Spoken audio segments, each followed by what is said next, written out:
Up next in preparing for incidents is tooling.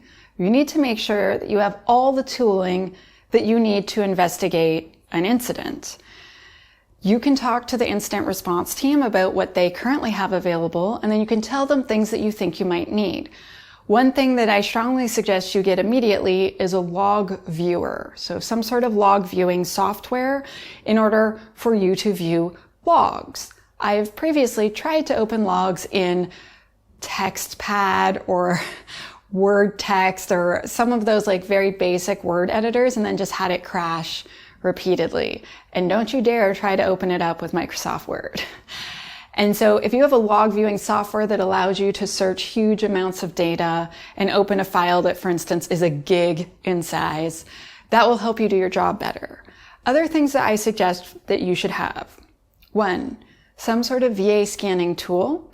So if there is a 0-day out, or if there is a specific vulnerability that you think happened on your operating systems, containers, or virtual machines, if you have a VA scanner, let's say like Nessus, Nexpose, Nmap, then you can run a scan on whatever infected or potentially attacked server you have to see what's going on.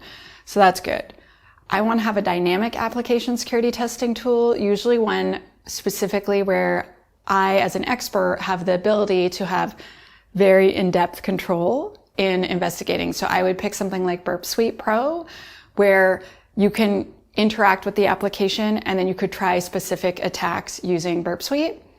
There are a lot of other great tools out there that exist. That tends to be the one that I would choose for just in an emergency. Also, there's 2 camps with Metasploit. So I have personally used Metasploit once to investigate a 0-day that was happening in the wild. So I got a copy of it.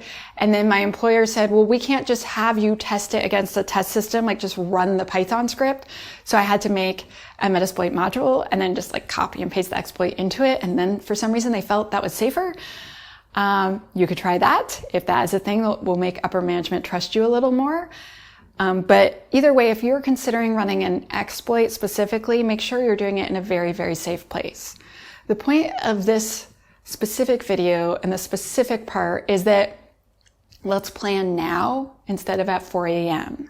I have been in a lab in the middle of the night and just not had access to the things that I need to do my job. And I can't tell you how frustrating it is to have so much pressure on you to provide answers as to what is happening or what has happened, and just be powerless because you don't have the proper tools to do your job.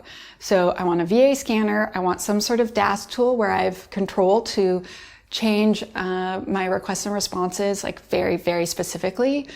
And I definitely need a log viewer as the absolute minimal amount of things that you would need as an AppSec person to investigate what's happening with one of your apps.